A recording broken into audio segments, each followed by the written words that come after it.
Hi, good morning to you. Hi, nice to see you. Be back. Very nice to be back. Hope you like the new home. As you can see, we've brought most of the dock with us. What a summer, though. Is moving traumatic or what? You spent most of the summer in tears. Hello, Manchester. Hello, Liverpool. Oh, come on.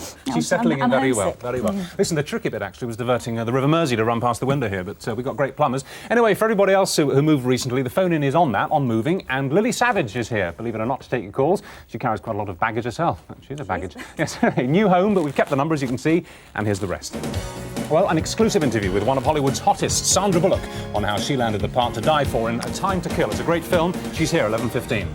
Farewell to Weatherfield as Raquel calls time on the street. Sarah Lancashire on Life After Curly. She joins us next.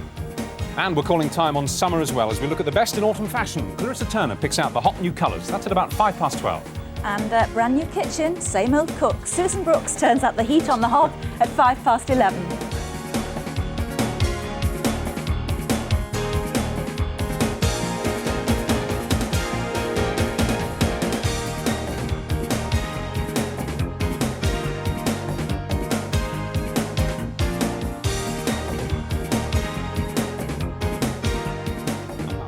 Won't it? She's going, but not quite gone. November, we'll see the last of Raquel at the Rovers as actress Sarah Lancashire leaves to spend more time with her children and to carve out a career away from chorus. At least she'll have a second language to fall back on. Bonjour, Ken. Je m'appelle Raquel. Excellent, excellent. That's very good. Really good. Right, now, let's put a sentence together. I want you to say to me in French, hello, Ken. My name is Raquel. Isn't it a lovely day today, okay? Clever. Well, here goes. Bonjour, Ken. Je m'appelle Raquel. Voulez-vous coucher avec moi ce soir? Oh, Ken. Isn't it important? Your communication. Oh, I feel dead sympathy, take me.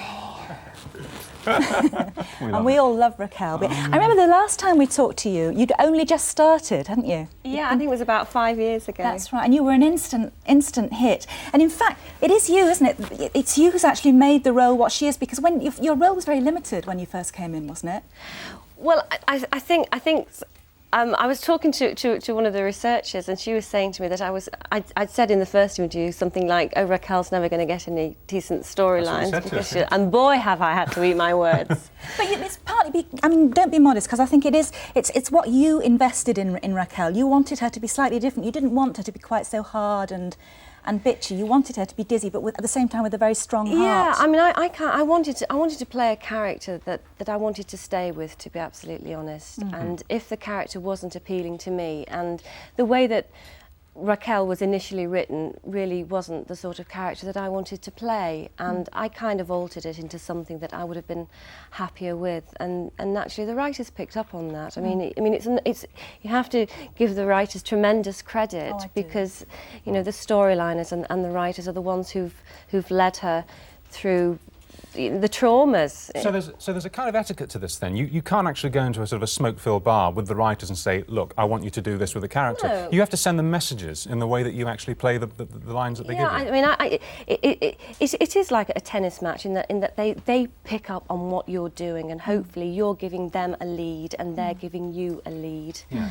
And then it kind of makes for a good working relationship. But and your dad was, for a long time, a street writer, wasn't he? Yes, he was, yeah. So that must have given you some insight into the way things work. Well, I think it gave me an insight into television, but maybe a false insight in a way that I kind of felt that if you worked in television, then you didn't necessarily get any media attention, because writers don't tend to get media attention. Because the danger was, I guess, in the early days for the character, and therefore for you, was that Raquel was kind of seen as a bit of totty, you know, wasn't she? You know, Absolutely. Just that, really. Course. You know, a bit of glitz and a bit of glamour in a kind of a down market way behind the bar. So how did you see her? She wasn't intelligent, was she, or isn't she still with us?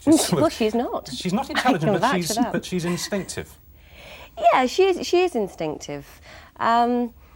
I mean, I think she's one of these people who's learned unfortunately, through experience. Yeah. And I mean, I think there's a lot of people who can relate to that. Yeah. I think you, with Raquel, sort of had your finest hour, really, with the storyline about Des, when you realised that Des tried to tell you that he still loved you, and you shouldn't marry Curly, and you really told him to get lost. It's very moving. Actually, we've got a clip of it. Can we see that now, please? leave me alone. I don't have to talk to you now. Just go on, go home. You love me. And I love you. No, you don't. You just can't stand to see me with anyone else, that's all. That's how we started, because I was with somebody else. As soon as you got me, I lost interest, till now. Till I could be happy. You'll never be happy with Curly. You don't love him. What would you do? Do a nice line in grief. You do a nice line in grief. Yeah, very good at trauma. You feel sorry for her, don't you? I do. Well, I've got to know her sort of over the years, you know. Yeah. She's like a really good friend. But everybody, when you're out shopping and stuff, must expect you to be her, to be like her. Did they ask you to do the voice? You know, do the I Raquel? actually escape quite anonymously. Yeah. To be absolutely Do honest. you? Yeah, Is I that do. because you do look... I mean, you're obviously Raquel if you look at you, but I bet Yeah. if somebody passed you in the street, they Well, wouldn't... I mean, coming down here, I came down last night and I was sat with a bloke on a train and we were having a great conversation and I was asking him what he did for a living and he was asking me what I did for a living and, you know, I said, well, you know, I'm an actor. And he went, oh, you know, theatre, telly. Yeah. But I love it. I think it's great. I think it's one of the reasons as well why I mean, I live on the same street I've lived on for 27 years. So they're not impressed, are they? They're not them. impressed, you know. So you kick off Raquel with the high heels, don't you? You say you put her on when you get into the high heels and you kick her off when you take them off. What about this leaving to look after the children? Is that really it, or is there more to it than that? Well, there was. It's such a hard question to answer, really, because there's never one reason why you want to do something. There's always lots of little reasons, and they all knit together, and suddenly you're faced with, do I, don't I don't know. And I did definitely want to spend more time with my children, because they were very little when I joined the show, and naturally the demands alter as they get older. They need and, more of you. And I wanted to pursue other things. I wanted to see if I could stand up on my own 2 feet. And fortunately, things are working out. Well, absolutely, and in fact, I think you have an announcement to make, because tell us about your new project.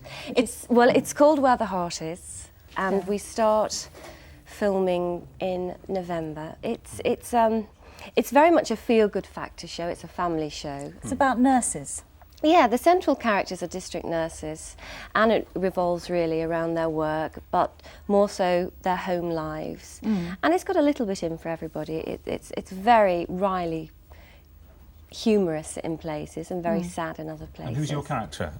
My character's called Eve. Right, a nurse. A nurse, yes. Anything of Raquel in her, or is she completely different? I hope she's different. Yeah. I think she's very different. But Pam Ferris is playing Brilliant. one of the characters. Well, we're which going is to miss terrific. you. We're all us street addicts, of which in which I count myself, are going to really miss you. You've been 6 years, actually. It's gone like that. Are you going to leave a door she's open? getting all Are they? tearful. I know, yeah. Will they leave a door open? So if you wanted to, in 5 years, 10 years, you could come back? Or are they going to shut I it? hope so. I hope so, Yeah, so because do I. I'd certainly think... Oh, you're going to break up. And God knows gone what very Curly's quickly. going to do. Poor old I know, Curly. poor Curly. Sarah, thank you very much. You're Thanks for welcome. joining us, and very good luck. Very good luck for the future. We didn't even waste time asking you how you're going to be written out, because there's no way you Because tell us I don't that. know. And you don't even know it. Right, well, obviously, as you can see, we've changed house, studio and kitchen. We couldn't quite manage to trade in Susan Brooks, I'm afraid. What do you think of the new kitchen, Susan? I think it is just... I mean, look at this, Judy. Isn't this what you would call art... Is it Art Deco? I don't know what it is. I'll join I you think over there. the people who've done this is wonderful. I just think I need a makeover. Richard, Yes. have you seen the instruction booklet for the new cooker? Anyway, I had it was actually here. earlier. It was here. Oh, hang on. And well, not I just kidding, admit actually. everything's always in We had a rehearsal boxes, here on Friday, isn't it? folks, and the roof was leaking down here. No, no. Never mind, You see, we'll- that says pans. It's taken me half an hour to get round here in this new studio. It really has. It's very nice, isn't it? Don't ask pleased me with it? what we're cooking. Right, It's could you going not? to be something simple, very simple, because I can only find one pan so far. Exactly like moving in. Actually, this is what you call a sort of quick taster of Susan's cookery item, which is coming up later on, and it's all about this book. Well, it might be, because at least I know what I'm doing with that, but I do need more pans. And if you come across the instruction booklet later, it would be a help. I'm making it up as I go along, I'm afraid. We couldn't tell that, Susan. Right, listen, we are going to take a quick break here, but we're back with the babe from Birkenhead, Lily Savage.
difference.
Welcome back. Divorce, bereavement and moving house, the three most stressful life events. In fact, the day we moved out about 2 months ago, we almost went straight to casualty because that little girl fell off the removal van and just about brained herself, didn't she? She was had to get Chris Steele round to give a mouth-to-mouth resuscitation nearly. Really? Yeah, really? Yeah. Yeah. She fell off the van? She fell off the ramp. I shouldn't push it off. You're saying, well, we'll leave the children here behind and off we go. I was trying to get into a box, actually. And listen, here are some slightly more newsworthy celebrity moves. Just who do you think you are? Stop acting like some kind of star. Just who do you think you are? Take it like a man, baby, if that's what you are. 'Cause I'm moving on up, you're moving on out, moving on up. Nothing can stop me. Moving on up, you're moving on out. Time to break free. Nothing can stop me.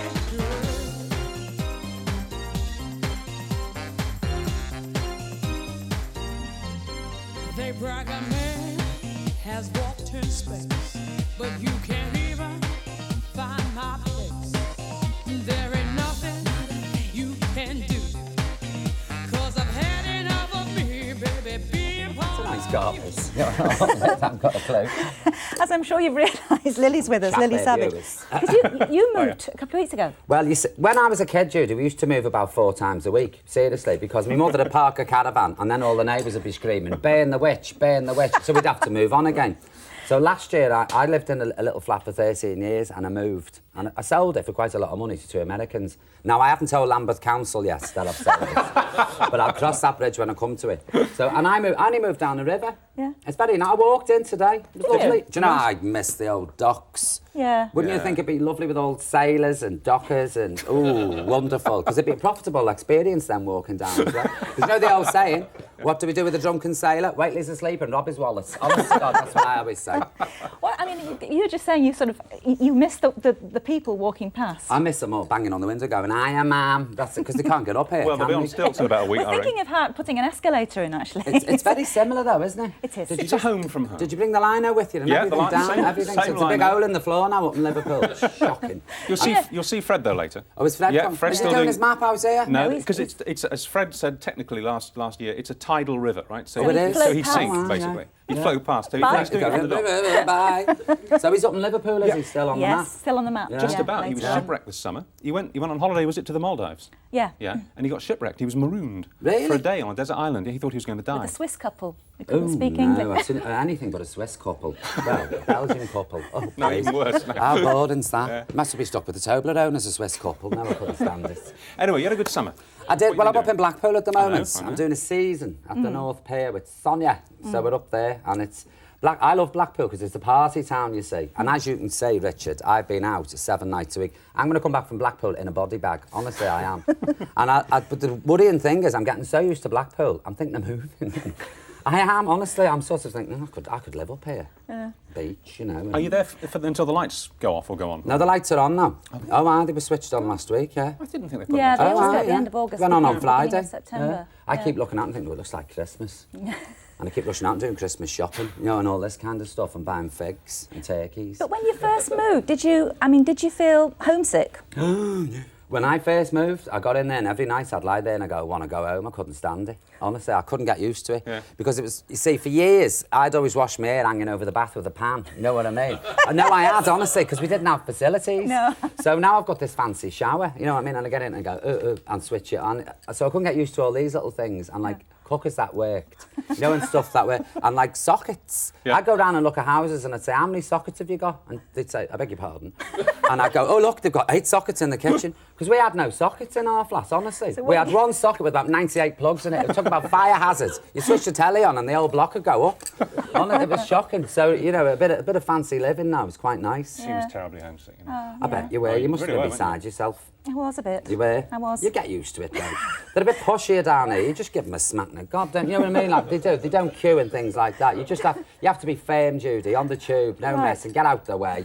You know, and all that. You do have to be firm. And you get lots of tourists who come up and say to you, you know, where the Tower of London is. Just say, do I look like an A to Z? No, I don't. Sling your hoop.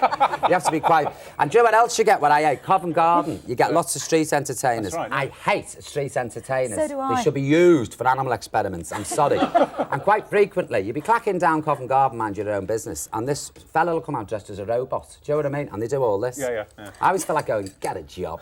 You know what I mean? It's like, they really get on me nerves. They do. But that's London for you. It's a very cosmopolitan city. And the shops are good. Do you think? Oh, they're We've only smashing. found one little row of shops so far. Get yourself down to Harvey Nicholson's in Knightsbridge. Yeah, have a feel. I've got an account with them. They don't know it, but I have. But seriously, go down. Honestly, go down. The shops are lovely. And they sell stuff like this? Well, this is me summer collection. This was very in, orange and green. Seriously, like, I believe plum and chocolate's in this year. I'm not dressing up like a varicose vein for nobody. I'm very sorry. And on that note, Yeah. On that note, we have to call it a day. Lily's back later to take your calls on the phone. And if you've got a funny story, phone in on the usual number. If you've got a funny story to tell about moving house, a nightmare about the removal men, or any confessions about what you left behind, give us a call on 0345 55 1000. We're taking a short break with the news. Do join us again in 5 minutes, because coming up is the star of the powerful new film A Time to Kill. Sandra Bullock joins us here in the studio. and there's a little boy unable to speak from birth who uttered his very first words after swimming with Florida dolphins like that one there. His delighted parents say that they're now communicating with their son after 12 very empty years. Also, an autumn fashion show to kick off the series, and as promised, that kind old gentleman on his weather map brings us a live forecast from Liverpool. Fred's back with all the rest after the news from Julia. Good, great, lovely. Thank Oh, you. that was nice. lovely. Yeah, Great, really good. thanks, Thank Paul. Thank you. Oh, you are funny. She's fine. we She's had fine. How was she? She had the mood on her that day. Did she? She was being very Hollywood. Was she? Yeah. She was all right. Was She that came when in, you she were turned doing it on. it? When you were doing it? Yeah. They messed her around, though, something shocking, and she's like, oh, like, laugh at God. Really? Slap me up, back What's she like on air? Was she right on air? Oh, she was fine on air, yeah. She was a bit twitchy, you know, but otherwise she was okay. But when she came in, she gave the researchers a dog's life. Oh, God, terrible. She had one of them crying. Blimey. I thought, Well, we were lucky then, weren't we? Pardon? We were lucky then, weren't we? Lucky, yeah. She's sunny as Sandra Bullock went All right, see you on the phone. Cheers. called in her Bye. on the big breakfast, and he said she's a night owl.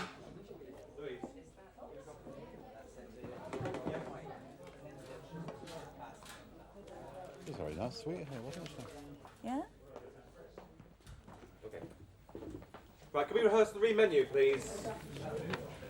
Sure, no problem. I'm desperate to go for a wee. I'm not going to get time.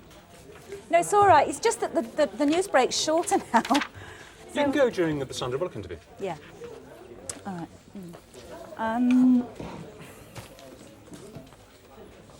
So So Julie and Richard, Yeah. during the concert, you move up, Julie sits where you are, Yeah. and the family will be in here. Okay, fine. Is Jeff? Is he left? Jeff's left.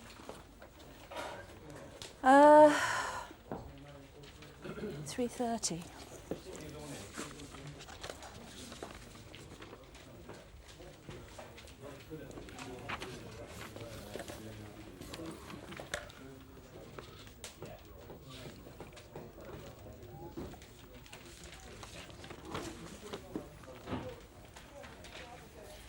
Okay. Just for rehearsals then. Welcome back. Loads to come in the next hour and a quarter. We've got Hollywood stars, soap stars, comedy stars, and this morning's very own stars, Susan in the kitchen and Fred on the mat. And it's not that we're obsessed or anything, but we'd love to hear from you in the phone in. If you've got anything to tell us or make us laugh about moving house, please make us laugh. We need it after this summer. We've also got Lily Savage to cheer everyone up, so give us a call on 0345 55 1000, and here's the rest of the menu. She's in Britain for one day only, and there's only one place you can see her. Movie superstar Sandra Bullock, live and exclusive, 11:15. And if you demand to see the manager, learn how to make your voice heard. Expert advice on how to complain and campaign from Esther Ranson. That's at midday. Opening a count here. Catwalk colours hit the high street. How to stay in style without straying into the red. A live autumn fashion show at 12:05. And the Thames may be flowing past the window now, but we've got a little corner that will forever be the Albert Dock. It belongs to Fred. And he'll be linking up live at 5 to 12.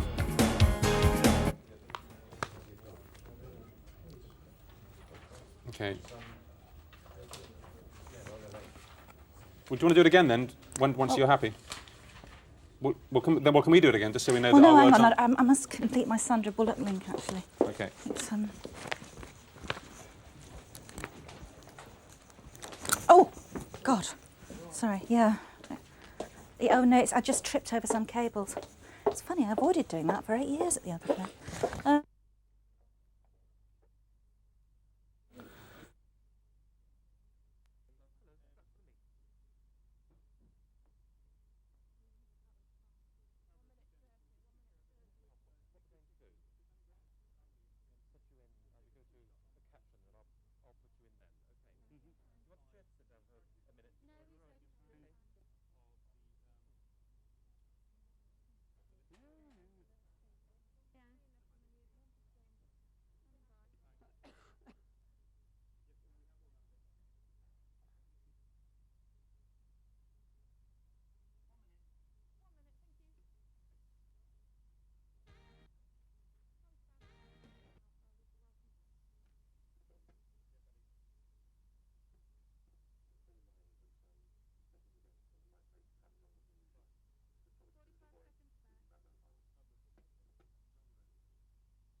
That was quick, wasn't it? That was a really short news break. Normally longer than that. Well, they'll be that short from now on. It's slightly new change, one of the changes to the show, so you'll have less time to make your coffee. Anyway, welcome back. There's loads to come in the next hour and a quarter. We've got Hollywood stars, soap stars, comedy stars, and this morning's very own stars, Susan in the kitchen and Fred on the weatherman.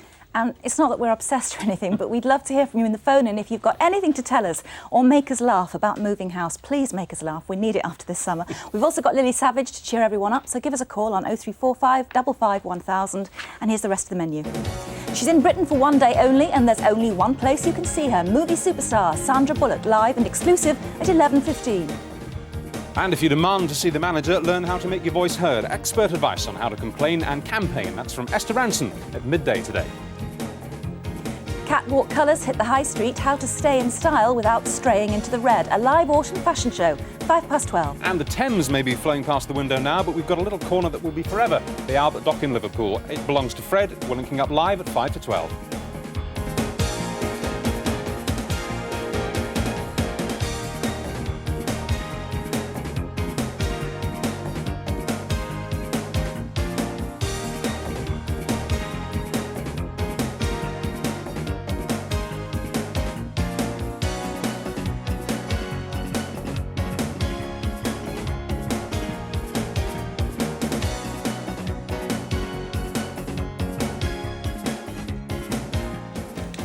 most parents wait around 12 months for their child to say its first words, but for Sue and Nicholas Evans, it's taken 12 years. Their son Stephen suffers from cerebral palsy and he's been unable to speak since birth. But this summer, he found his voice thanks to swimming with dolphins at a Florida Centre for Therapy. Like many other damaged children, he found an inexplicable rapport with the dolphins, which prompted him to speak his first words, and he's now given his parents new hope for the future. And they're all with us now. Hello. Hello to you all. Hi. And hello to you, Stephen. You heard about this centre, this particular one, through the news. Yeah. We've met several parents with children who've taken them there, actually, and they do all report an amazing improvement. We went with a very open mind. We didn't know whether it was going to do any good or not with Stephen, but we were very impressed indeed. What actually was the improvement while he was there? As we know, he spoke his first words. Well, they brought Stephen out of a shell. I mean, he was totally in his own world. To talk to him, he wouldn't even look at you. But Dr. Nathanson, who runs it, actually saw Steve and said, well, what we've got to do is bring him out of himself before we can do anything with him. And for 2 weeks, that's what they worked on. When you say he was in his shell, and as you say, he never spoke before this, it wasn't just that, he wouldn't look at you? There was no eye contact? No eye contact. Almost as if you didn't exist? Yes. Yeah. A lot of the time it was like that. That's what they've been working on at school, trying to get eye contact with Stephen. You know, that is very painful for it's parents hard. to have a growing son who won't look at you, Exactly. won't communicate with you. It is, it's hard. But he's a happy child. He's a bit amazed, I think, at the minute. He's a very good-looking child. He's got fabulous eyes. So just tell us what happened in Florida. What did they do with him? He obviously swam with the dolphins. Yeah, they used the dolphins as a reward. He actually sat on the side and the therapist made him work. He had to take blocks, which at first he wouldn't do. But as gradually went on, he took the blocks and put them into a bucket, taking the hoop and throwing it into the water and actually taking it off the dolphin's nose. And then... What was his reaction when he saw the dolphins? Did he react? Very excited. Really? Very excited. As the weeks were going on, even as we were driving down to the centre in the car, Stephen would get excited in the car because he knew where he was going. He loved it. Yeah. It's extraordinary, isn't it? I mean, I know we've read that the head of the therapy centre there says he doesn't know if there's some kind of sonar link that the way the dolphins talk to each other that can be picked up by children. Do you think that's possible? It's very possible. I It's think just so, amazing. Yeah. He's had a wonderful time. There's some connection they make with the children. Definitely. But how long does it last for? I mean, I suppose the big fear you must have had when you came back with him was, well, OK, the two words he said were what? He said in. In. He wanted to go in the water with the dolphins. Wanted to go in with the dolphins. And he said yes and to yes, his dad. And yes to me. When you asked him what? If he wanted to go back in with the dolphins. God, that must have melted your heart when it did. The first word he's ever spoken. It did. So what it obviously is, it's a powerful emotional experience for Stephen.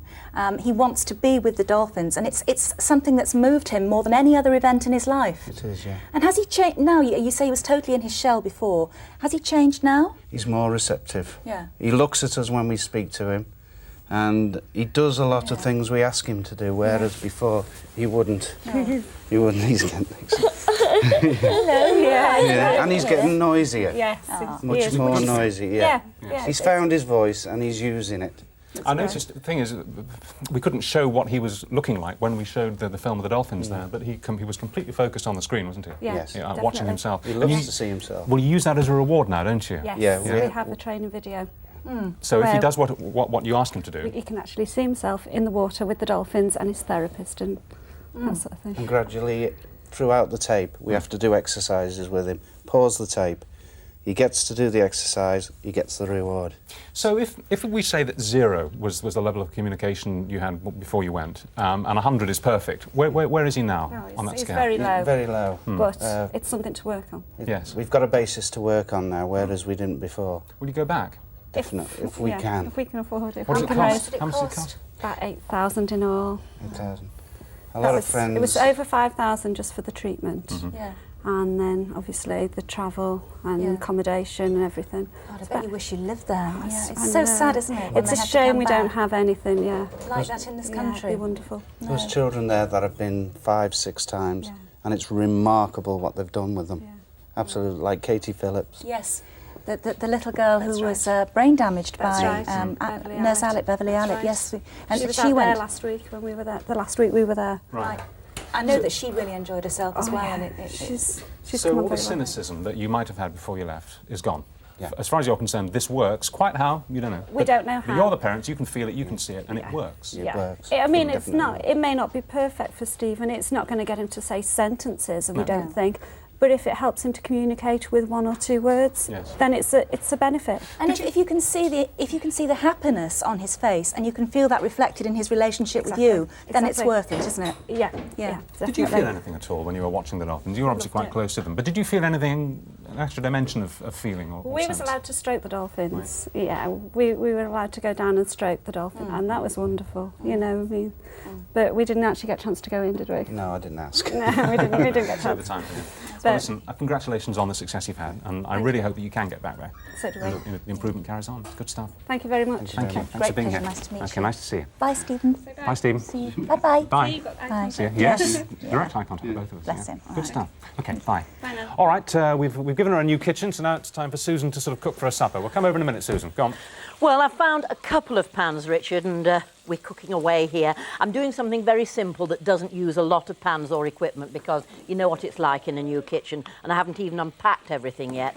So I've cooked down some onions, some courgettes, and I've added some tomato to it. And then I'm going to add some of these ingredients here. I've got some herbs, which I'm going to add into my eggs, because I'm making a sort of a frittata. Is a frittata, or you might call it perhaps Spanish omelette. I was just thinking, you know when you unpack when you've moved? Yeah. And you think, now, why did I bring that? I was watching you this morning and I thought... What? No, we're very... I fall for it every time. Well, actually, the whole family's come down, haven't they? Chris Well, and they Denise have, and, yes. You know, everyone's gonna be Everybody's here. Yep. I do think, though, that this new kitchen is so smart. It is. I'm going to need a makeover to match it. Don't you think? A new pinny. You'll do. A new pinny. Well, there we are. We found a new hob booklet. We found the oven booklet. That's going to cook down. It should have more of this put over it, and then it browns under the grill. It's sort of tortilla, isn't it, really? It's... Yeah, Yeah, tortilla, tortilla. Spanish omelette, Yeah. frittata is the same thing. I give it a posh name because we're in London now and I'm trying to make an effort. Nothing's going to change. Nothing's going to change. Great. I'm really excited by it. I like it. I'm going to Harvey Nicks with Lily. Lily. With Lily. I wouldn't go with her if I were you. You wouldn't? No, I wouldn't. Serious No, money. no, no. Just get get to the that door. pan, would you, Richard, and see if that one's browned off. Yeah, it's browned fine. off. Does that describe how we feel? Do you know when I moved, because you know I moved earlier. Yes. I spent the first 4 days rinsing through a pair of pants because I couldn't find my underwear. And your knickers. They must I have been could dirty. not find. No, every days. night I had to Oh, I wash the see. same pair and bring them out in Where the were- morning. where were your knickers? Just bad planning. Where were they? They were in a box marked kitchen equipment. At least you wear your knickers in the kitchen. Oh, That's good dear. to know, Susan. Anyway, that's my... I'm sorry about this. That's all right, don't worry, Pans I'll on the try to trim floor, it. you know, we're not being very well organised. But I knew you were coming, so I've made a cake. Oh, that's it then. Right, That's that's it. it. That's it. You That's finished. the frittata. How long did you cook Right. it for? Which? Did you say? Under the Yeah. bottom, Yeah. about... Under the bottom. About 5 or 10 minutes Yeah. till... No, don't mess it up, All right, darling. sorry, It's not sorry. the same as an omelette. It wants to set. Right, okay. And then brown it under the grill till it looks like Fine, that. gotcha. Do you know- Okay. You happy with that? Yes, I'm happy now. Yeah. Do you know, I was going to tell you that when we moved, we sent most of our furniture to a sale room, and do you know the sale room wouldn't have it because it was such rubbish. Send it away. That was true. Let's bring you down to earth, Life of won't it, luxury, dear? eh? I was always on Well, the now, Yeah. I've borrowed a cup of sugar from the neighbours. Let me show you this. This little That's enough cup of moving sugar jokes, Ed. can be sprinkled out, and these little rosebuds have been removed from the bouquet of flowers that was left in Lily Savage's dressing room. She doesn't know. But I'm going to sprinkle those and dry them because that'll make the topping for my cake. It's a welcome to my new neighbour's cake. So this egg and sugar, they sort of Egg preserves white, them and crystallises yeah, them. slightly crystallises them, not quite. Now, how does she get her chocolate so glossy? How does she do it? It's actually hard to get it so glossy. You put a knob of butter in. Melt the chocolate with some cream and a knob of butter in. Now, you'll notice that even though we're in a new kitchen, I've planned ahead and I've put a rack under there to collect the drips. And you can pour it over again. You then get a very nice smooth finish. This is a smooth finish. How much cream did you put in? About half the fluid ounces of cream to weight of chocolate. This looks like a hat. That'll lie. Yeah, that'll shut me up. You think that looks like a hat? You wear funny hats, don't you, dear? Yeah, that's why I don't and wear then, hats. I think you look good in hats. Oh, I don't. And I'm just sprinkling on here a nice little welcome. Am I spelling this correctly? I If hope you so, can't spell Susan. welcome, Susan. It's a poor... No, I think you're missing the letter there. Yes, I must know how to spell welcome. Right. There. Now, when these have dried, you can put them on round the edge or in a sort of a... Try and sort of remake the rose and it'll look rather pretty. Oh. You And can buy that's what you these do ready for done. neighbours who've just moved in, is it? This is what I do for neighbours who've just moved in, Judy, and people up in, is it Hampstead, I think, somewhere rather posh, will be Sort of, expecting on the this edge. kind of thing Not from as you. posh as Giggleswick. Giggleswick. Giggleswick is very posh. It is. Which is where you live. Right, OK, well, no, I don't think I'll be doing that because I can't make cakes, much to my daughter's displeasure. She was moaning at me the other day. She's actually getting to the stage where she's Daughters do dreaming of moan, puddings. don't they? She says she's dreaming of being allowed to have a dessert in a restaurant, and we're always saying, no time. Get out. Some things get better with age, Judy, All right. don't they? That's Yeah. great, Sue. Thank Right, you. thank you very much. And as we referred to earlier this morning, but we haven't mentioned it now, you can get a copy of the This Morning Get Cooking book. You see, it's got... Get Cooking? Get Cooking. It's got Susan and Brian Turner on it, and you need the money, don't you? I'm afraid I do, You do? yes, because it is new carpets, you know, it And new runs away with curtains. your I money. know, yes. absolutely. Oh, I may do with new curtains, second-hand curtains are mine. God knows what cleaned. ours are. Right, well, if you want a copy of it anyway, do send a cheque or a postal order for £12.99, which is made payable to Granada Television Limited to Get Cooking, PO Box 1000. Oh, I'm getting all excited. Manchester. Manchester M60 3JD. Sounds like a brain disease. Listen, we're taking a break now, but coming up we'll be meeting one of Hollywood's hottest stars, Sandra Bullock.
I'd like to help you with the trial.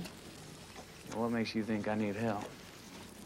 Well, you're trying one of the largest capital murder cases these parts have ever seen, and you work alone. You have no paralegals, no clerks, no researchers, nor can you afford to hire any. So if Noose doesn't accept that motion under your arm, you go to trial in less than a month. Trust me, you need help. Now, how do you know all this? Well, I'm an excellent researcher. See that? Look, I've played gopher for 7 capital murder cases. I've witnessed 2 executions. I've written briefs for the ACLU. I'm top 5% of my class. I'm editor of the Law Review. I'm published. I am young, and when I graduate, I intend to spend a glorious career stomping out the death penalty. See what else? Oh, genius runs in my family.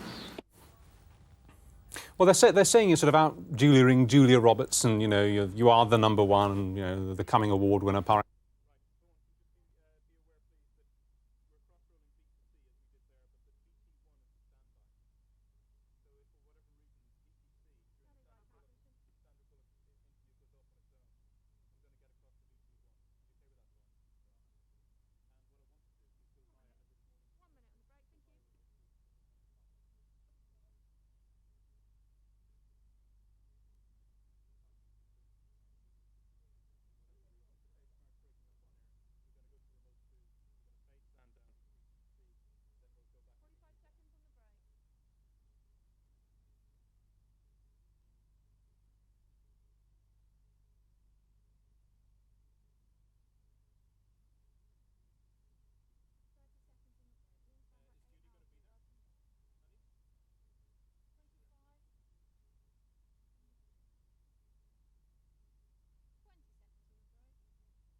Hi, welcome back. Sandra Bullock's been a hot property since she starred with Keanu Reeves in the movie thriller Speed. In her new film, she's more of a sex symbol than a sort of cookie girl next door, which she's been up to now. It's the powerful dramatisation of John Grisham's best-selling novel A Time to Kill, the story of a black man on trial for the murder of two white rednecks who raped his 10-year-old daughter. It opens over here later this month. In the States, it's already knocked Independence Day from its #1 box office spot. It is a great film. Here's Sandra as a law student, desperate to get in on the act. I'd really like to help you with the trial.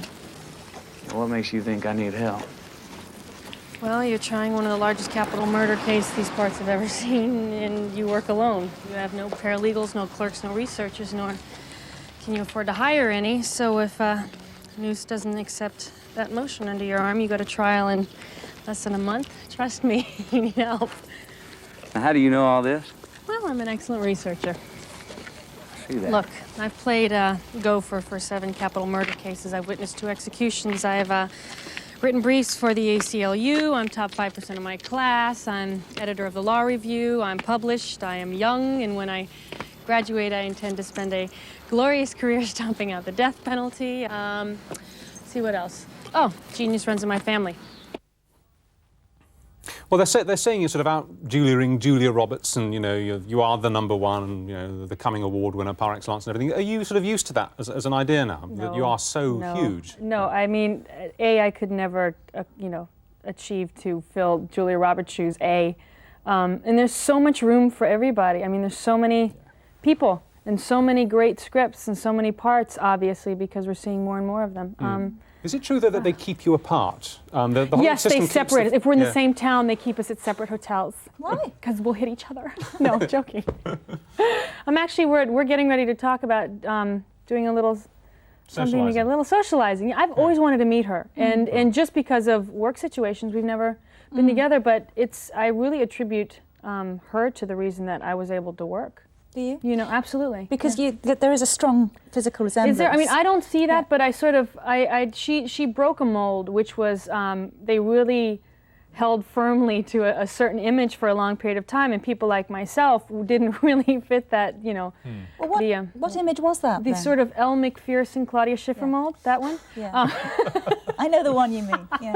Yeah, they look at me and they go, I don't think so. Yeah. I was, you played the best friends very well, people like myself. And Julia really did break a mold. I feel she sort of, she shattered I think a really too long kept up illusion that, it was kind of nice because we're just sort of like... Because apart from her, you can't pigeonhole you in terms of the way you look. Yeah, I haven't quite you're not a figured out cliche, either. you're not a Hollywood cliche actress. Yeah, unfortunately.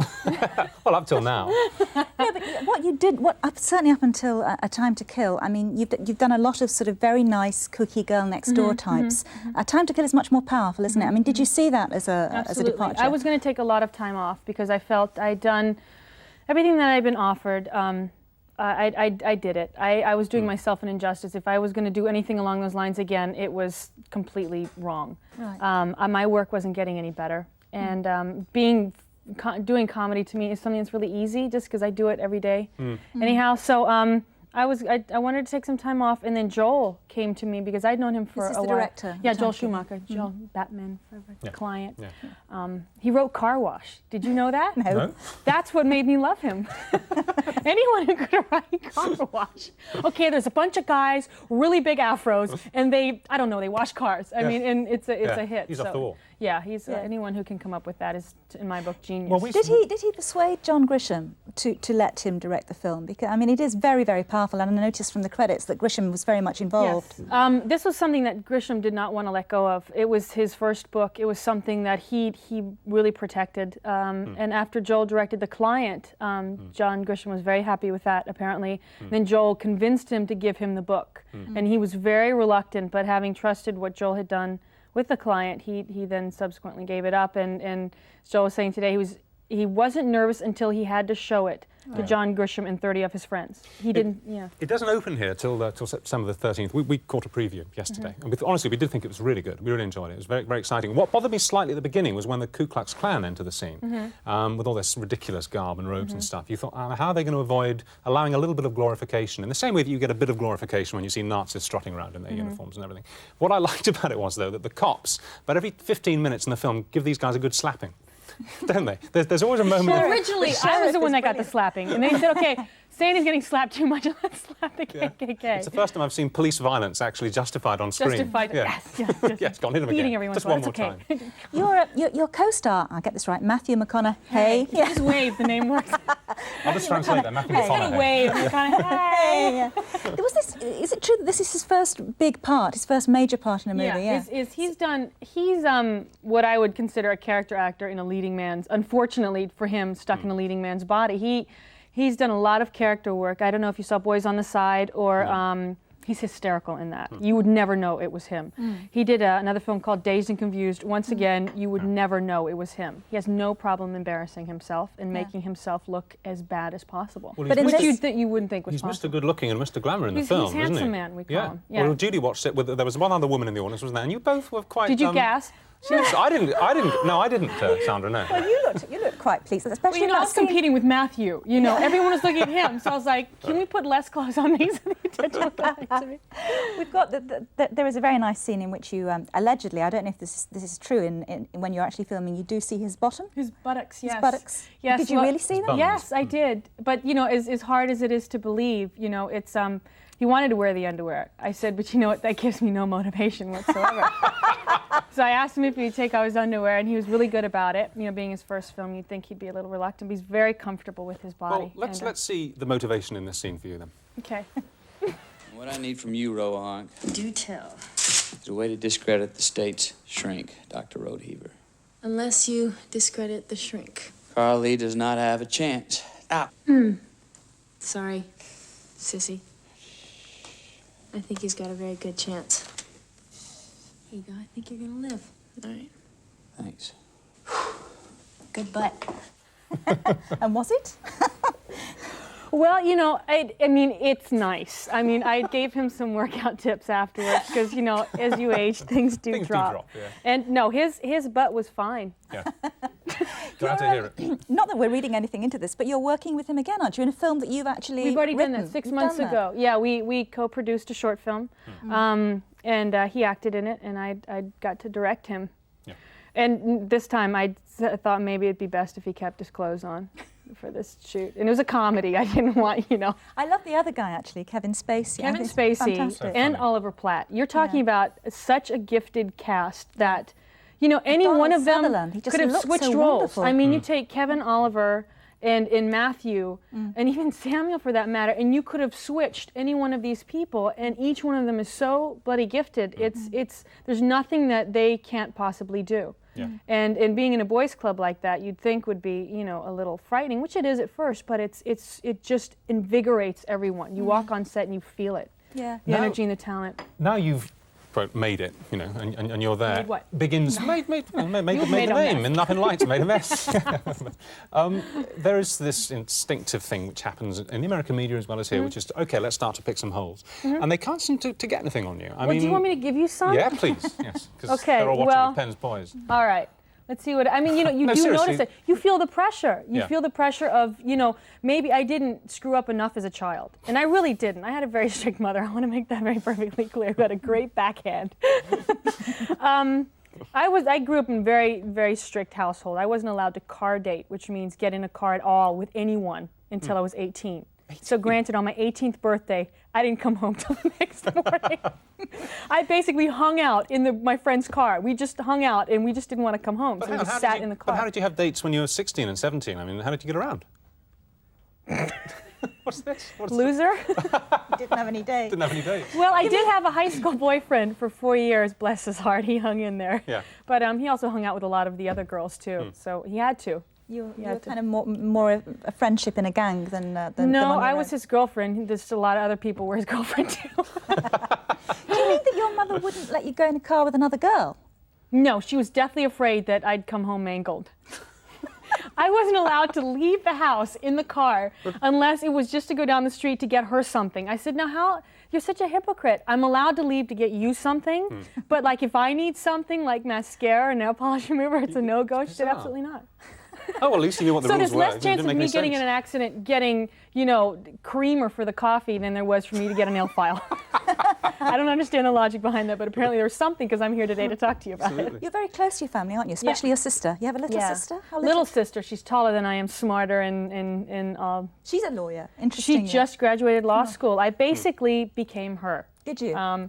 My body wasn't as good as hers, but you know, I emanated her as much as I could have. She's brilliant. So Ellen in A Time to Kill is your sister? To a large degree. The great thing about my sister is you know your siblings or your family as your family and your siblings until you see them do something that is totally beyond your grasp and your understanding and something that you have no knowledge of.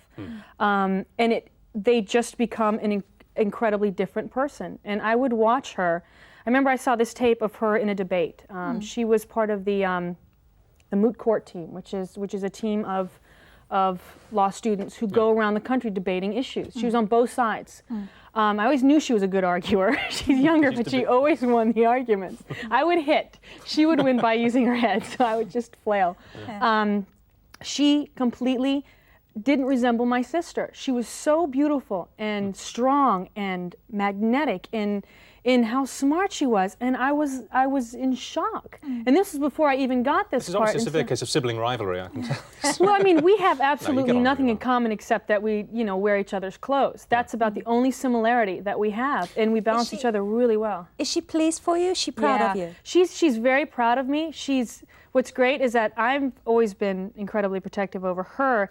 Quietly, I've watched her become really protective over me, which is really sweet when you don't know what's happening and all of a sudden you see her standing up or arguing or pulling out a contract of mine and, you know, throwing it down and renegotiating it, and I'm like, I love her. Good sister to have in the family. She's really come through for me in a lot of ways. Is it in any sense a fight to stay normal, to keep family relationships normal? I mean, you know, never fame considered does myself bad things. normal.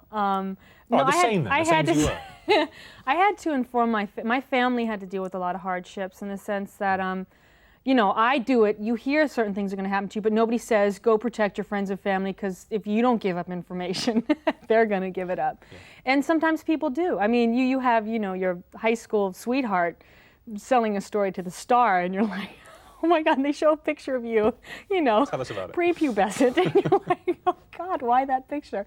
And, but there are a lot of things that happen that are very bizarre, but they become so comical after a while. When your family can laugh at it and your friends can laugh at it, and they get the joke, and they're not hurt by it, that's when you know everything's fine, because I'm like, take any pot shot you want at me, because this is my job, and I guess that's what comes with the territory. Which also, fine, that's true, it comes with all that territory, but it also means you must have a very clear idea of who you are. Absolutely, and the fact that it didn't happen to me when I was 12 had a lot to do with it. I think a lot of times when people come in the industry, unfortunately, they look to the industry to verify and validate who they are. Because, you know, as all of us can go through life saying we've lacked something or another, we haven't had the perfect everything. So we go and search for it, and often people come to this industry to have that filled. I think that's the greatest mistake and greatest downfall. That's why, you know, you have child actors who unfortunately don't make it, but then you have those who've survived, like Jodie Foster, who's done amazing work. You know, but then obviously she has a very strong foundation built somewhere, very young. Yeah, and again, a strong family. Yeah, absolutely, which is whether it's an extended family, a family of friends, or people that can be blatantly and painfully honest with you. But then, of course, you've mentioned Jodie Foster. I mean, she then has what I would presume is an unfair reputation for being incredibly difficult. You know, but you need to have that. But you know what? I mean, it's. Is she being difficult, or is she just strong in her convictions and what kind of she wants to put out good product. She has a great company, and she's done in a very slow process a great body of work, varied and different, and she takes risks, and but it's her name on it. So she has to be incredibly protective over that. I have to get that way too, you know, and some people might not like me saying no, but it depends on how you say no. If you say, please, I'd love to do this, but I can't because, and you give the reasons, they go, oh, all right. Like when somebody says no to me. Some people you can walk away after they've said no and say thank you, and some people you just want to hit. Like your sister sometimes. We don't hit anymore. No, Sandra, it was lovely to see you. Thank you very much. Well, apart from this, what are you doing next? I just finished a film here, actually, directed by Lord Attenborough, called In Love and War with Chris O'Donnell. Based on Hemingway. Hemingway, Farewell to Arms. Yes, that's what Farewell to Arms was based on, but this was a true story based on the lost diary of Agnes von Kurowski and the relationship, which then inspired Farewell to Arms. And so very strong romantic, very love tragic love story. I mean, that never sort of was able to manifest into what it could have. You know, you're obviously very keen to do lots of different stuff. I mean, really contrast the last because you know, it gets easy to stay doing the same thing. I would like to keep doing comedy, but then I've had a great year in doing these sort of heavier, stronger roles, and I'm very happy there. Now I realize it's time to leave and go do something else, because wherever you get comfortable, you kind of get Well, fat. if you're feeling comfortable, it is time to leave because we're out of time. But listen, Okay, it's really good to see you. You've been trying to get me Thanks to for leave being for the past hour. No, we've not. Wish we had more time. Thank you very Lovely much. to see Thank you very much. Okay, best of luck. Thank you. Show. Yeah. Okay, we're going to take a break here. We're back in 2 minutes with Lydia Savage and the phone-in on Moving Home. Back soon.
Welcome back. Should have said, actually, just at the end of that, that we're running a competition all week starting tomorrow for tickets to Sandra Bullock's new film, so stay watching for that, and stay watching for the lady here. Well, we're going to be taking the phones, aren't we, about moving? I've just been in with Stephen with the dolphins. Oh, yeah. No. Do you know I swam with dolphins, you know? Honestly, I got chucked out now because it was in Regent's Park Zoo. They weren't very amused. But you can try your hand, can't you? No, but you actually have had some strange experiences with the dolphins. Well, I have, but I can't really talk about it on television, Judy. It was Flipper, the alternative, honestly.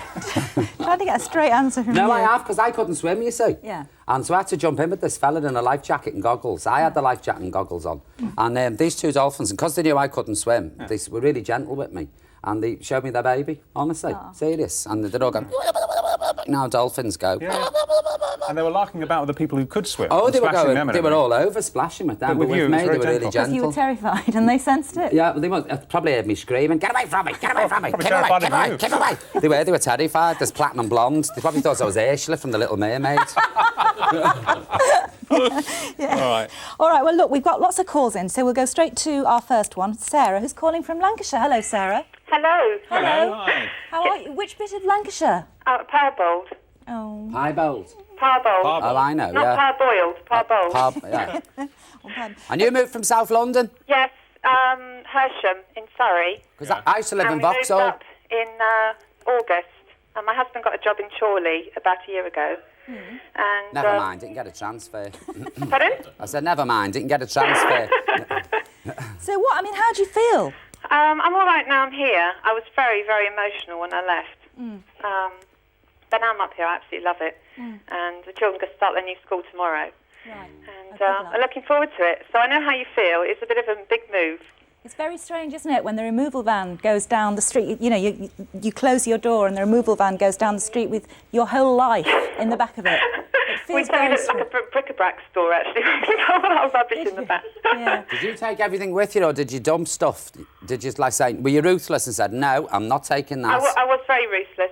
My husband's a hoarder, but I said, no, we're getting rid of that, we're getting rid of that. We had an old sofa with sort of springs coming out of it and all that kind of thing. We thought, we can't let the neighbours see this, so it went to the dump. Well, as Julie said, we sent ours to the sale room and they wouldn't take it. You talk about three things. Absolutely right. They didn't, Deeply embarrassing. They only take the washer and the fridge, wouldn't they? What, they wouldn't take your stuff? No, because it's so See, I awful. was lucky because the HP company just took my stuff back anyway, so I didn't have any removal to do. You know, they just came and took my washing machine and my telly and all that anyway, so it was no big problem. All right, well, look, Sarah, good luck. Best of luck up there. It's lovely up there, and I'm sure you'll love it, and good luck to your kids as well. How old are they? Oh, she's gone. She's gone. Is she gone? No, she's there. You're still there, Sarah? Hello, he's still there, Sarah?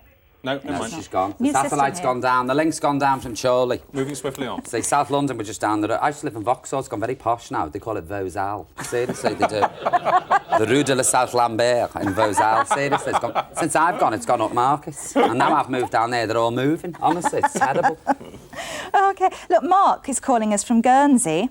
Oh, God, you had a bit of a traumatic time. Tell us, you moved from Perth. Yes. Good morning, hi. Good morning. Good How are morning. you? Well, we're well on the whole, all things considered. What happened when you moved?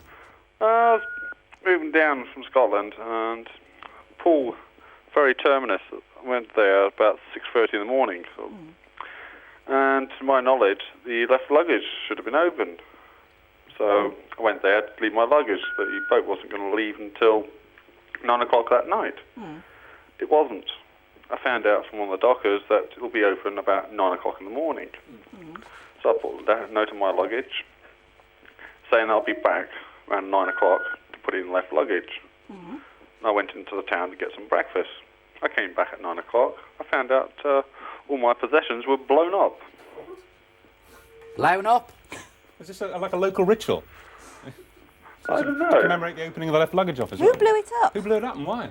It turns out the police had blown it up because that day the Queen was visiting the Channel Islands. So they thought they'd blow your That's luggage up. handy. Start blowing your luggage up, don't they? I thought it was somebody who took objection to your suitcase. I don't like that. What a cheek, just because the Queen's in town, they blow your suitcase up. No. Security. Actually, when we were coming back from America, flying back from Los Angeles a few weeks ago, I saw, talk about good citizen me, I saw an unattended suitcase. And what with all these, bombs and security... Well, the TWA bomb, just we think it's a bomb, it had just gone off, didn't it? Yeah, exactly. And they couldn't have cared less at Los Angeles. I was getting hold of something. Your suitcase, nobody's claiming it. And she goes, oh, really? And she just turned around and walked away. And we said, but I thought you were supposed to have stepped up security. Oh, I'll get security 10 minutes later, and we're all like listening for the ticking. All panicking. Oh, yeah. But anyway, it was all right. Actually, it belonged to a bloke further down the But queue. they're not so that's nearly right. as on the ball I as found we are something here. on my step, you know. Did you? In a box. Honestly, it was a pizza. Seriously, I'd ordered one and forgotten. Honestly. But it wasn't a normal pizza box. I thought, what's this? Seriously, you never know, do you? And it was a pizza. I nearly called the police. Imagine the shame of that. Yeah. Stood there on my step in me nice head full of rollers with a pizza. And 2 coppers in the SAS. So don't panic, Miss Savage. Oh, I'm sorry about your luggage. Yes. Anyway, there's always insurance companies, don't worry. Get a few bob off them. Say you had things in it like the Elgin marbles that were worth a fortune. Talk to us about the Elgin marbles. Well, have you got Elgin marbles? No, We just had to do an awful lot about them last year. Oh, have you? Never mind. Right, Jane is on the line now. Thank you very much for that, Mark. Jane's on the line from Herne Bay. Hello. Oops. We're getting some funny noise. First day glitches, it'll get better. Hello, Jane, Are you there, Jane? Come here, us, Jane. No, Oh, she's that's gone a off and all. shame. Well, Shame, let's 'cause save she had it an because her story is well worth hearing a bit later on. What's so we can that get back noise? to Is it. she in a phone box? Are they Well, the pips? Put 20 pence in, Jane. God. All right. Get out and shove a few We'll bob in try the and pot. get back to Jane. In the meantime, we'll move to Sheila. Hello, Sheila. Ooh, Sheilah's no. off and all. Sheila's beeping too. They're all in phone. Oh, no, Sheila's Hello? on now. Hello? Hello, is that Sheila? Yes. Hiya, Sheila. Hi. You're right. Not too bad. Now, where's you, Sheila, on here? I don't know who typed these. Look at this. I'm in York. How are you? York, right. I'm in Go on, York. then. Tell us your story. I like York. In 1969, I moved from South Shields to York, right? We went on the train and the luggage in the furniture removal van. First of all, the removal van leaked. When we got to York, the people were still in the house. There was some slip-up, and they said it would be for a couple of days. So they were going into a hotel, and I said, well, don't worry, just we'll make do here. So we stored furniture in, garage, everything. That's very good of you. And they had one bedroom, the two kids had the other, and my husband and I had the other bedroom. Yeah. Now then, we didn't know, but this lady had a memory block. A what? A memory block. She used to forget things. Right. And she said one day, I'll take your son out, who was 8-year-old, and they had a big dog. So off she went with me son. An hour and a half later, she came back. No car, no son, no dog. She went out and left them, forgot them. I got this, it was Hong Kong flu or something at the time. And she says, I'll take you to me doctor's. So she took us to the doctor. She says, I'll wait here. I came out the doctor's. I had a temperature of over 103, 104. No car. She'd forgot she'd taken us to the doctor's. I think this is very strange. Well, I think it was very generous of you to share the house with her, don't you? I'd have said out there and then. I'm sorry, I'd have been proper rackman, me. I'd have said, come on, move it. Are you actually, I mean, are you actually still neighbours? Do you still see each other? Oh, no, no. Oh, would you? No, I don't live in that house now. I mean, they were lovely people, but it turned out the 2 days was 3 weeks. Right. That we all lived together. You're a saint, Sheila. And I could smell a funny smell in the kitchen, and she'd put meat in the spinner of the twin tub instead of the fridge. I think she should have been somewhere sort of more special than your Oh, and house. one night I was getting undressed for bed, standing in Starkers, and she walked into our bedroom thinking it was the toilet. And she just looking around for the toilet. Don't tell us any more. Don't tell us any more. It's all right. We My get the fella used to picture. do that in the wardrobe, honestly. I'd say this in the middle of the night, we had a couple. I said, that's not a wardrobe. But this forgetfulness, I sympathise, because I'm getting... Do you know, the other day, I was up in Blackpool. Now, the little kid next door is only 2 months old, and I was pushing her down the pier, and she was screaming her head off. What's up with it? I forgot the pram, hadn't I? Seriously. So it can happen, yeah, I do sympathise. Look, thank you very much for that, Sheila. We've got Jane back on the line now, I Nice woman, hope. that Sheila, isn't she? Isn't she, eh? She Very is. forgiving. Hi. Hello, is that Jane? Yes, it is. Hello, hi. Hi. You've got a very embarrassing story. Yeah, it was the most embarrassing thing I think that's ever happened to me. We moved house, and I thought to save time I wouldn't empty the bedside cabinets. I'd leave them like they were. Completely forgot that I'd been to a naughty knicker party a few months before, and I'd won a battery-operated toy. Yes. They're unloading. I've got the whole family helping me, right, move stuff in and out. They take the bedside cupboard out. The drawer flies out, and this toy rolls down the road to my father's feet, and he picks it up and comes walking down the path and said, I think this is yours. Oh, my God. What? I don't... Was one of them, what was it, a Tonka toy or something? You know, one of them? I think that's a pretty good way of putting it, actually. A wind up My Little Pony. Oh, I know. Oh, was it one of them? Afraid so. Didn't it go dancing down the road, switch itself on? Oh, like a Scud missile. Oh, what did your dad say? He must have gone mad. He just said, is this yours? And I just couldn't say anything. I was just so embarrassed. I mean, to say, well, yes, I won it at a party, he just wouldn't have believed me. That's an antique curling tongue. Something like that. Worth or a great deal flask. of money. A small flask. What did you say? Yeah. What did I say? I just was speechless. I mean, I literally just took it and said, oh, thanks. And of course, I've got an elder daughter. Yeah. She was just laughing. I mean, she's in her 20s, and she just thought it was hysterical that Mother had something like that, you know. Yeah. It was just the most embarrassing experience. There's a similar scene in a Steve Martin movie, isn't there, where there's a power cut and a kid comes out holding... that's right, Steve Martin goes to look for the torch in a bedside drawer in his sister's house and comes out with a battery-operated torch. Do you know when I moved, my bedroom locker flew out and I had a few bits and pieces in there as well. I had my full rubber Catwoman outfit and hood and a 19-foot R.M. Williams bullwhip, but I never bothered explaining, you know what I mean? Because all the neighbours knew anyway. That's one of the reasons why I moved. Complaints. You can't have a little business, can you, Richard, without the complaining? Without everybody coming down on you. Fully equipped dungeon in a council flat, there you go. I think it's a very dangerous practice not to unpack your drawers, actually. Oh, I do. That's a very dangerous practice not to go out with your drawers on and all, Judy, I'm telling you. Very dangerous. All right. Thank you. Jeff is next from the West Midlands. Hello, Jeff. Morning. Yeah, Hello, Jeff. Are you there? Yeah, it's Jeff Addies. Are you there, Jeff? Yep, You're there, right. Go on, then. You're actually a removal man. I certainly am. I work for the largest company of removals in Birmingham and the world. I bet you've seen some odd things. Quite a few, actually. Quite a few. That's our drawers flying open. Oh, that happens actually daily, that does. With embarrassing things. Go on, tell us about you, one particular move that you made. Right, I was working, and I was working for the Pope, actually, when he came to the UK. You moved the Pope? Well, actually, I moved the altar for the Pope. I didn't actually move the Pope. Oh, right. And we were moving into the showground at Coventry. But the night before, I was actually given a slab, a 1 foot by 1 foot slab, and told to not lose it. Must turn up on site. So I took it to bed with me on the night, just to make sure I didn't leave it anywhere. So I slept with this slab, took it to the showground, and on the next morning, when we put it into the altar, I asked the priest what it was actually for, and he says, well, he said, it's all the crushed bones of all the saints from thousands of years ago, and I've been sleeping with it all night. Well, you must have been blessed. Well, I've slept with a few old relics as well myself, seriously. Honestly, I know how you feel. Do you know what Arvira's got St. Winifred's hip in a shoebox? It isn't at all. It's a bit of old Kentucky Fried Chicken, but we haven't got the art to tell her. Honestly, she's got it under her bed. Seriously, she rubs herself with it every night. Honestly, it's an old wing bone.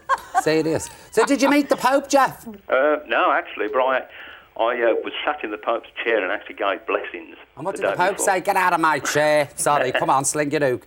Oh, so you sat in his chair? And what was it? So whose bones were they? What saints did you... Saints from thousands of years ago where they'd actually crushed them together and made them into like a slab. Oh, I don't want to die a saint then, if that's what they Absolutely. do. Crush your bones and make it into a Marley top for you to do a bit of... I think most of them are like Kentucky Fried Chicken bones, to be honest. Yeah, there's not much authenticity with any of them, I don't think. I've seen a couple. It's weird, though.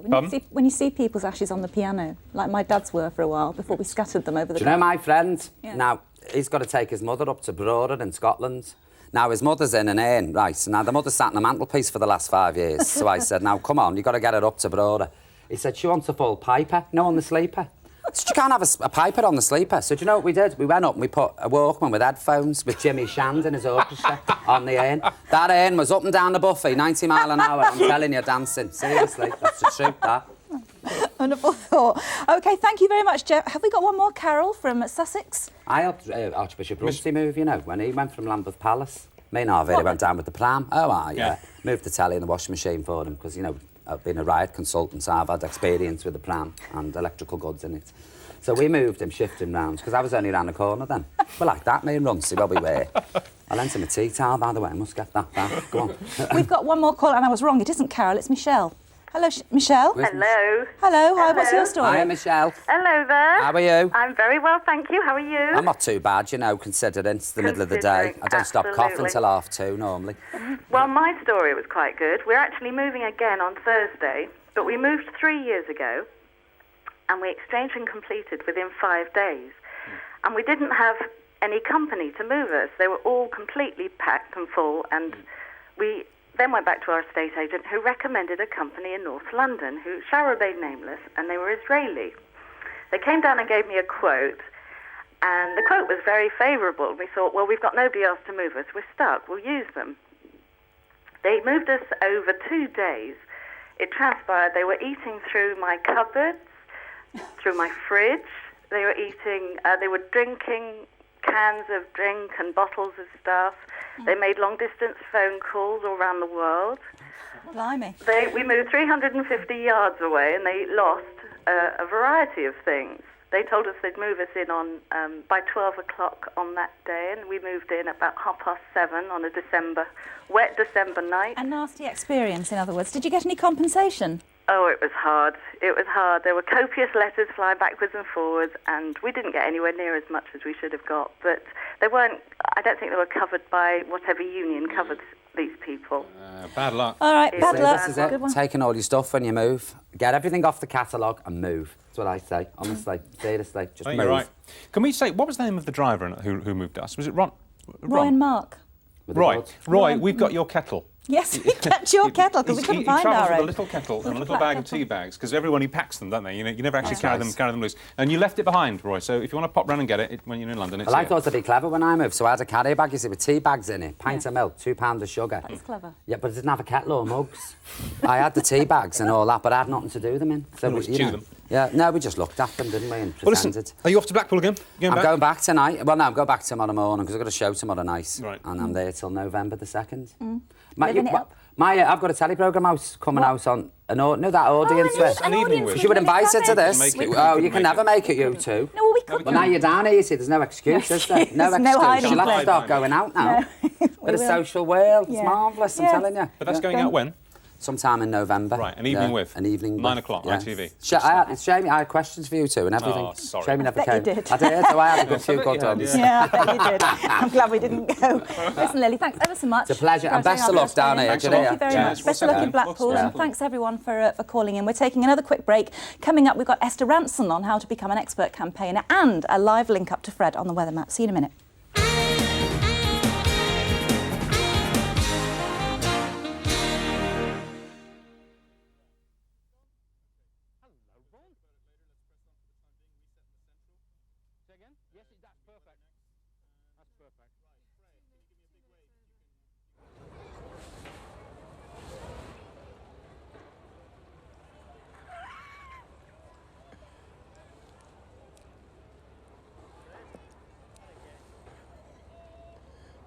All right, not so bad. Yeah.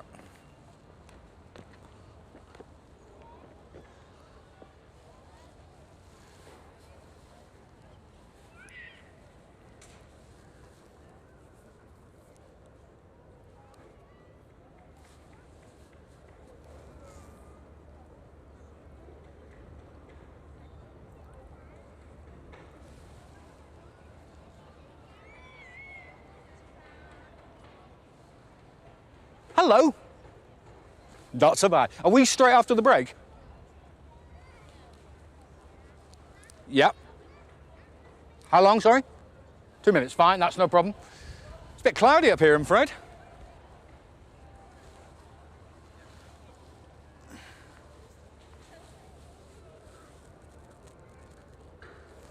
We're next. We're on the ads at the moment.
Hi, welcome back. Best news of the morning now, because we're linking up to Fred, who's live on his map in the Albert Dock at Liverpool. Hi, Fred. Hi, Fred. Good morning, Judy. Yes, it's still here. The water's rippling round and the dock looks a bit empty, but there's a good crowd here. You can't see them. There's a nice crowd of people. I'll get them all to say hello to you, Judy. Just say hello.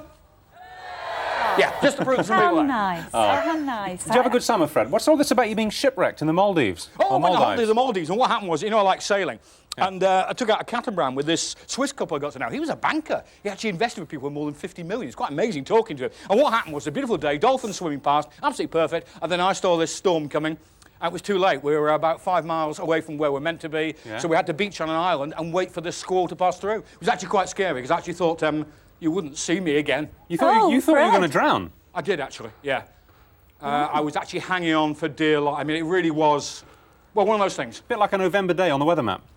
Very much like a November day on the weather map, but it makes you actually appreciate how important life is, actually. But I enjoyed the holiday, apart from that. There was the only British person there. They're all Italian, so it was a bit quiet in the evenings. But still, lovely place to go. Well, it looks lovely there, Fred. Go on, do us a nostalgic roundup of the weather. Right. Good morning to you all. Now, weather is going to get quite interesting this week because it will improve. I'll talk about this in a second. But over Scotland, in the north of Scotland, I'm afraid today you are stuck with quite a lot of cloud. It is producing some light drizzle. But saying that, when we move into sort of eastern Scotland and even down into sort of southern Scotland, what we're going to find is the afternoon is going to be reasonably pleasant. In fact, some of the highest temperatures in Britain today could well be on the east of Scotland. We could hit about 70 degrees, which is wonderful. Elsewhere, obviously, temperatures are lower because there's more in the way of cloud. Right. Now, can I do this? I haven't done it for weeks. Right, into Northern Ireland. Well, I'm afraid there's a lot of cloud around. In fact, over Ireland today, there's an awful lot of cloud around as well. I don't think we'll see any great improvement, but here's saying that, on the west coast, it could well brighten up as we move further into the afternoon. But not a bad day. It's warm, actually, everywhere, really. You know, it feels quite humid and all this sort of thing. Right, I'm out of practice. Into the north of England, it is an improving sort of situation. At the moment, there is an awful lot of cloud around, but that cloud isn't terribly thick. So a bit of luck, the old sun could start breaking through, especially down the western side this afternoon. And when the sun comes through, even at this time of the year, it is going to be very pleasantly warm indeed. Temperatures could get into the high 60s, which is important. For Wales, again, there's quite a bit of cloud around. I suppose it could put a little spot of drizzle sort of over the hills, but basically a dry sort of afternoon. Again, we should well find it brightening up quite nicely. Into the Midlands, there's some coins in after all this time. All right, another penny in.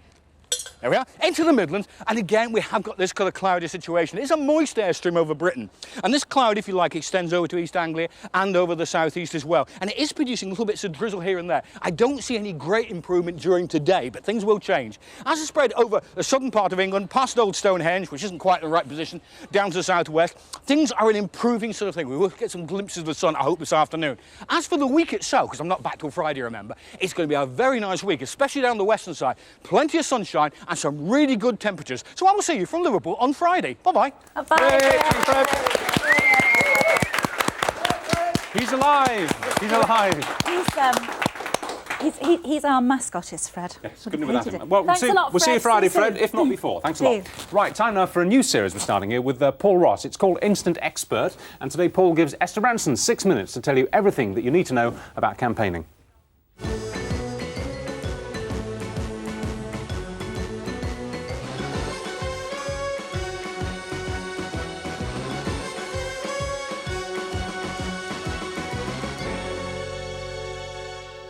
We started That's Life, people have been worried about chain letters.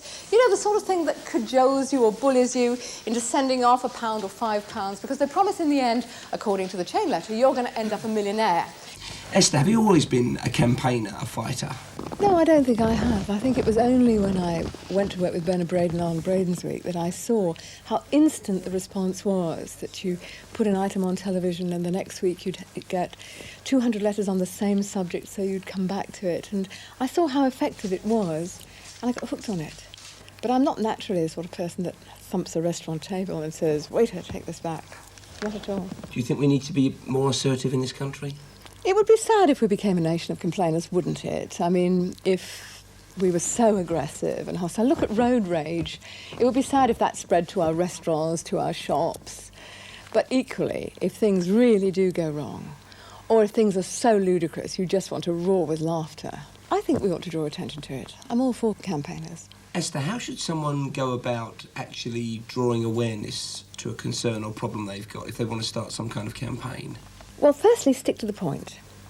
If you've got a complaint about, say, a holiday, and really your complaint is that you were sent to the wrong hotel, don't bang on about the boat that got you there and the weather when you got there. Stick to the hotel. If the hotel's what worried you.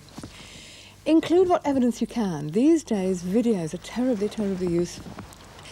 If you say the view from your hotel bedroom turned out to be a rubbish dump and you've got a video of it, then that's jolly good news. Really, it's never use green ink and never underline. Why not, Esther? Because everybody knows that people who use green ink and lots of underlinings and exclamation marks also are mad. You've seen my letters then, do you? Yes, Paul. Now, that's the big time, that's the big scale. But of course, equally effective in some cases is your local paper, because your local paper is what the local shops read, their local customers read, the local authority reads. How useful is it to go through the more mainstream routes, like, for example, your council or your local MP? MPs have surgeries, they take their constituents' complaints very seriously. Well, yes, I can. Local councils are likely to do something if the local paper's on your side. Obviously what you want is publicity. You've done what you can in your own private life. You've had fisticuffs or whatever it is. You've argued the toss and so on. Do you think people are better off possibly grafting their particular concern onto an existing organisation if it's in the same area, or are you better off actually saying, I'm going to set up as a one-man band? I think that the organisations, the self-help groups, the lobby groups are very, very useful, or should be. And if, for example, you've got some sort of problem, you go to your local organisation, extremely dozy, then offer to help them organise themselves. So can humour be a tool, then, if you're campaigning? Definitely. Yes, sending someone up. And newspapers, of course, love it. If you can do it wittily, then you've got much more chance, actually, of getting a reporter, any kind of journalist, to take your story up. Now, something else you're involved in at the moment is raising awareness of the problems of ME. Yes. When you're setting about that, and obviously, sadly you've got ME in the family. Yes. What went through your mind about thinking, how can I actually get people aware of this? Well, I know that it is a personal story that works. I know that if you've decided that you want to draw attention to a subject, you mustn't suddenly think to yourself, yes, but I'm not going to talk about myself. Because, it is a sacrifice. You are sacrificing your privacy. But that is what will make the journalists listen, come to you, think it's a story. And then if you can make general points from your personal experience, that's terrific. What do you do to keep people motivated to help you with your campaign? You just have to keep going, trying new and different ways of telling your story, finding individuals who will come forward. People write to me about Childline and the difference it's made to their lives. And I always say, may I use your letter? May I quote from it? Because each one tells us something new and has the capacity to move new people. Just keep going, because it's drop, drop, drop. And by using slightly different drops each time, slightly different ways of telling your story, people don't get tired of it. So while you're campaigning and you're drawing attention to it, there's also then got to be somebody following in the wake of that initial pressure, which is the organisation. Yes. There's no point at all if there's nobody back home stuffing the envelopes and collecting the dough and putting it in the bank. So if you're going to start up a charity or a lobby organisation, I strongly advise you to employ professionals to do the work, because, I can be airy-fairy, I can have a brilliant idea, but unless I had a terrific team back at my base at Childline, then we wouldn't be answering any calls, we wouldn't be helping any children. So it's terribly important that you make sure you've got good backup. Then you can go out there and win your wars. Are there moments when you think, I wish I'd never opened this particular Pandora's box? What difference can I make? This problem is so big. What can I do? All of us who are campaigning for something we believe in must hold in our minds, even if the problem is still there, huge and insoluble. If you made a difference to one individual, then all that campaigning, all that battling is worth it. Well, she definitely is the expert. If you'd like a copy of the fact sheet that goes with the series, sort of summing up all the advice, you can telephone 0897 188 141 and leave your name and address, or send 2 first-class stamps to Instant Expert, PO Box 1000, Manchester, M60 3JD. I have to say, it's a bit worrying seeing it count down to 0. You get what happens if she's still talking? Does the screen explode? Anyway, time for one last break. Next up, Clarissa Turner with Essential Fashion Colours for Autumn. We're back next.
Welcome back to the first show in our new studio. It still feels a bit strange, isn't it? You can smell the paint, can't you? You know, in your head. It's a bit odd. Clarissa's here. Hi, Clary. Hello. All right. Now, fashion. You're looking at autumn colours today. Autumn colours, what's new in the shops. Right. We've got 4 or 5 models to see. Yep. And a little film that you've made. Yes. Well, let's have a look at that.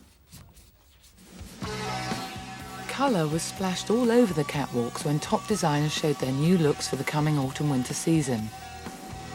Big names like Versace, Gucci and Calvin Klein replaced black with colours that look good enough to eat.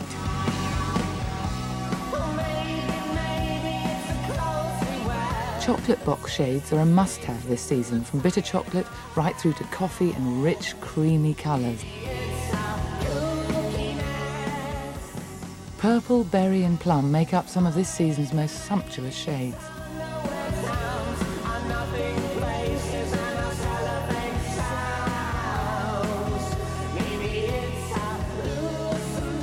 The uniform to be seen in this winter is khaki, olive and navy, the traditional military colours.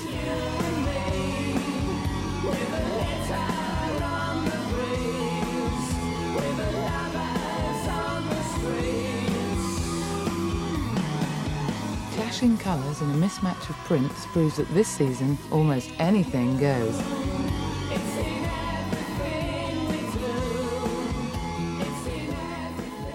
I don't think we liked a lot of that, Clarissa. Oh no, I'm going to have an uphill struggle this season. No, you said khaki and brown, and it's yeah, really it doesn't boring. make you excited, does it? No, not at well, all. I think it's because autumn's coming. You can feel it in the air. It's getting colder. The nights are drawing in quickly, and people then move towards kind of cosy colours. I think psychologically, you wrap up in warm colours. And if you're thinking that way, and if you're living where the weather's bad right at the moment, you might want to reach out for something really rich and warm and brown, purple or brown or olive. Well, let's start off. We're starting off with the purple. Yes, with Natalia. Natalia. Now, if you want to make heads turn in a winter colour this season, I would recommend wearing top to toe a wonderful rich purple. And on Natalia here, we've topped it off with a fantastic beret. It's a mohair beret, an Angora beret at £10.45, but a super little coat. And that's what's particularly nice this season, is the new length of jacket. This is half a jacket, half a coat. And underneath, wearing a dress in exactly the same colour from Miss Selfridge at £30. And if you come right down to the shoes, a very sort of Queen Mum sort of shoe, with a thick heel, they're just £24.99 from Barrett's. Looks very 60s, that. Does it? Yeah, I think. So. I really like the colour, and I think you can enjoy wearing new colours if you wear it top to toe like that. But let's have a look at a second colour this season that's everywhere in the shops, and that's khaki green. Yeah. Now, again, everyone goes, oh, God, olive, khaki, how it's boring. sludgy. But I think it's very elegant. Nothing to get excited about, maybe, but if you want to get a lot of wear out of a dress, if you go to an office sometimes, or you want something that's really going to be easy to pack and doesn't crease, then this sort of dress is a good buy from Wallace at £90. Wear it with a bag over the shoulder and thick black boots there from Office at £89.99. And I would say this is one of the only colours that will still look good with black accessories, because black has been banished for this winter. Has it? Pretty much. We'll see how long that lasts. Like a cream. So if we have a look at an example of where black doesn't work at all, it's when you're wearing top to toe chocolate brown. There's no room for black bags and shoes. And here's Pauline wearing again the same, you can see the same sort of coat length, wonderful chocolate brown colour, and it's a very easy shape to wear if you're a bit big around the hips perhaps. Underneath the jacket from J. Taylor at £110 at Debenham. She's got a tight little top. Everything's much more fitted at the top now in chocolate brown, and then matching that pinstripe trousers from River Island, £26.99. That's very nice. I like that. Do you? Yes, it looks. Sorry, I mentioned the shoes. I know you wouldn't need to. Yeah, they're £34.99 from Barrett's. But having said that, I think you've got the colour, because it's that kind of very warm colouring that you've got. But she is quite fair. Pauline's quite fair. Would you not wear chocolate brown? I'm not attracted to it madly. I suppose I shall have to. Yeah, give it a go. If it's all I can get. Yes. Thank you very much, Pauline. You can wear lighter caramel colours, perhaps. You can find different shades of it. It is everywhere in the shops. Oh, red. Now, here's something a bit brighter, and this is all the berry colour palette. Rowan berries, plums, all the brighter fruity colours. And Lowen's here, a size 16, and we were just discussing how there's very little that's kind of young and comfortable comfortable for larger sizes to wear. But this is a great, inexpensive suit from Debenhams, £65 for the longer line jacket. And you can see the long length skirt, again, nice and flattering for the figure. And there with chocolate brown shoes, it looks much more modern with a chocolate brown shoe or handbag. And the chocolate brown vest underneath. as well. Better than black with this red colour. OK, and very quickly, we've got Natalia back. She's had a quick change. Now, this is for the funky ones amongst you. Anyone who wants to deliberately mismatch their clothing. Designers did it all over the catwalks, and I think you might find this ridiculous, but it's certainly out there for the younger, funkier people. It's fun, isn't it? It's a mismatch and it works. Yeah, it is. It's a mismatch. The jacket from Kukai and a mismatching stripy top and a skirt that looks like a kitchen surface. I like the shoes as well. The shoes from Dulcis. Yeah, great. Yeah. All right, well done. That was a good mix and match. Thank you very much indeed. Thank you. Thanks for that. See you later in the week. And that's it, really, for a kind of housewarming programme. Lenny Henry's in tomorrow on the return of his horrendous alter ego, Gareth Blackstock, the chef who makes Basil Fawlty look like a sweet-tempered old lady. Also live, Marianne Faithfull, getting great reviews for her one-woman show. She talks about her remarkable life, and she'll be singing for us live as well. If your kid's starting school for the very first time this week and you're dreading it, we've got a new series with advice for parents, and our regulars are back. Monty Dunn in the garden, Denise Robertson with her box of tissues to mop up your tears, and an agony phone-in. We'll see you with all that tomorrow. Thanks for watching. See you tomorrow. See you tomorrow. Bye. Bye.